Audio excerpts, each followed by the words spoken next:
Good morning and welcome to America's Home Cooking. I am going to show you how I make brown rice. I'm always talking about how I do it, but I never actually show you. I have potato water. I'm going to use some of this because I'm also going to be making bread with it. I'm going to pour some into a pan. There's no water going to be added. Let me get this back in the refrigerator because I do need it.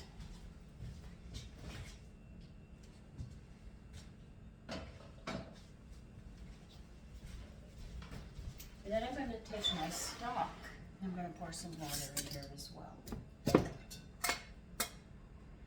I think I should measure this so you have an idea how much water I'm using, how much stock I'm using. Hold on, let me get my quart measurer.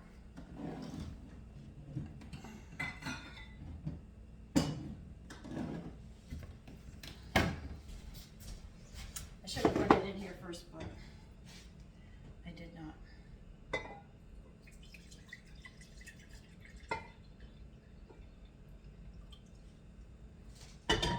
I'm actually starting off with 3 cups, okay? Completely 3 cups. I'll be adding more because I know it's going to run out of food. And I'm going to turn this heat on to bring it to a boil. And I'm going to put in about, I'm using kelp, a teaspoon of kelp, okay?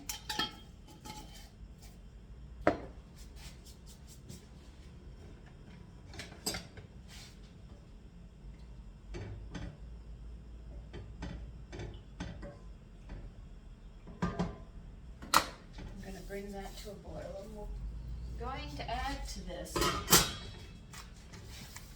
1 pound of long grain brown rice, okay? Let me get it straighter.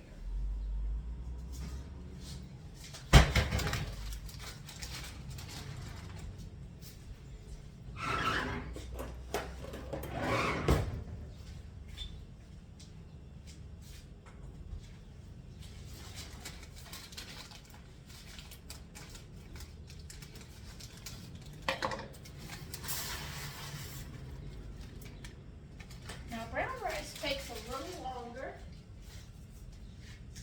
Wild rice takes a lot longer. They all have different cooking times, okay? When the whiter the rice, which is nothing but sugar or starch, because sugar and starch are the same thing. But when you use the brown rice, you're going to get those trace minerals and you're going to get the B vitamins and the acids and all that you need for your body. Once this comes to a boil, we're going to add this in, but I want to rinse it.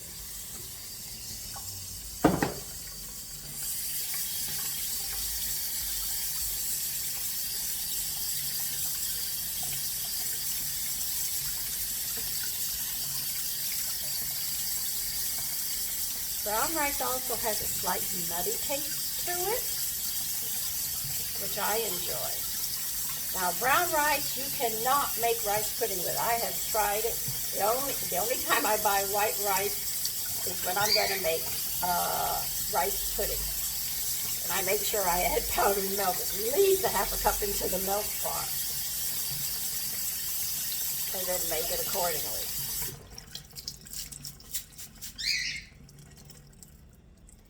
That's the only recipe so far that I cannot use any rice but white rice.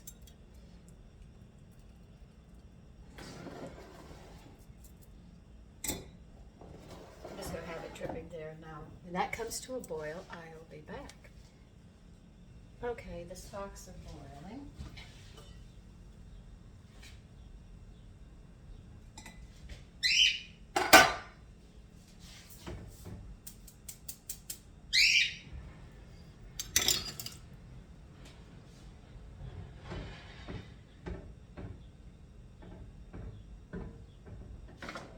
I'm going to wait for this to come to a boil.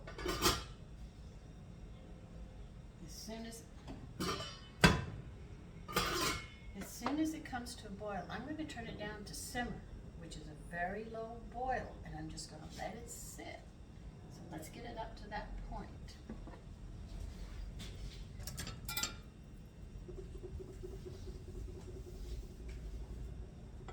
This is yogurt I'm making, if you're wondering what all this is going into the rice. No, this is actually yogurt. This is what we're working with.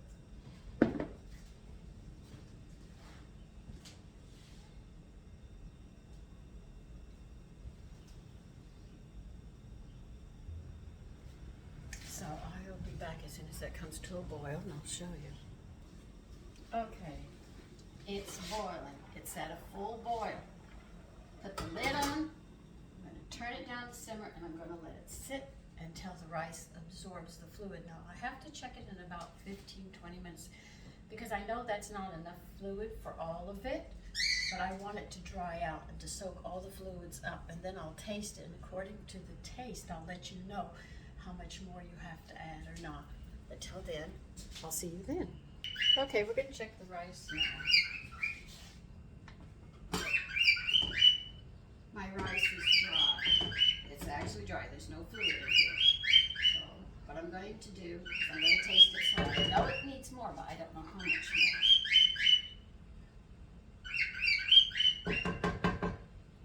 It needs fluid. I'm going to pour all of this in, which is about another cup and a half.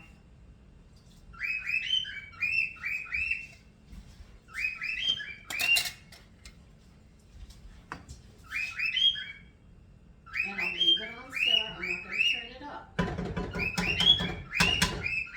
going to continue cooking it just the way I've been cooking it.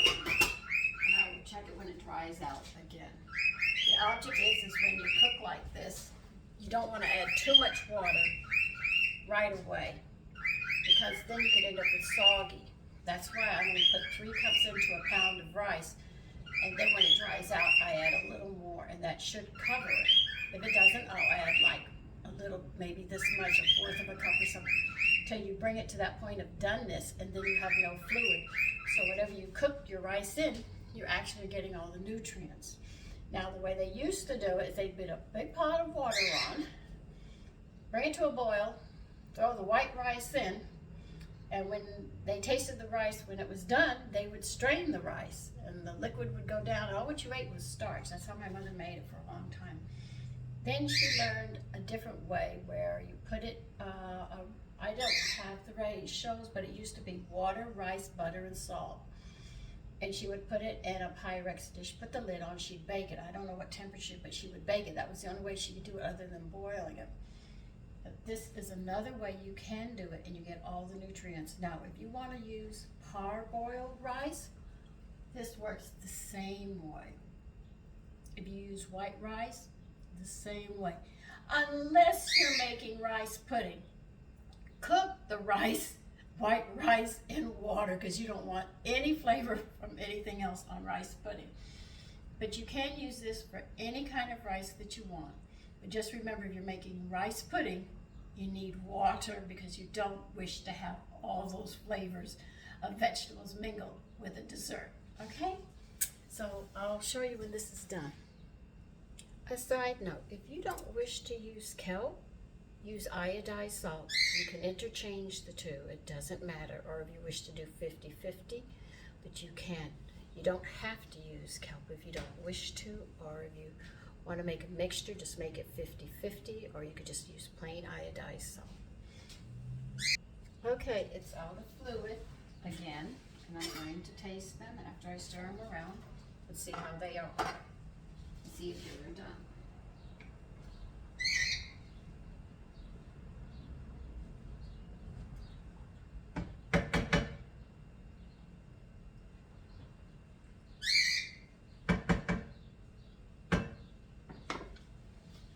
Not quite. Now this is where I start adding some water. I don't want to add too much more stock. That's how much water I'm adding. You see how little? I mean, it's right here.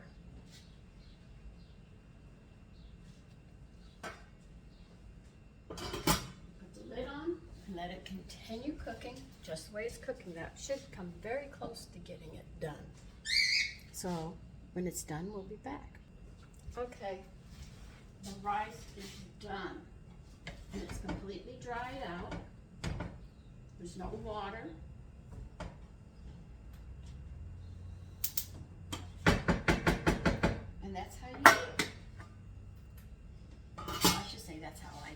okay? So anyway, take care and enjoy your day.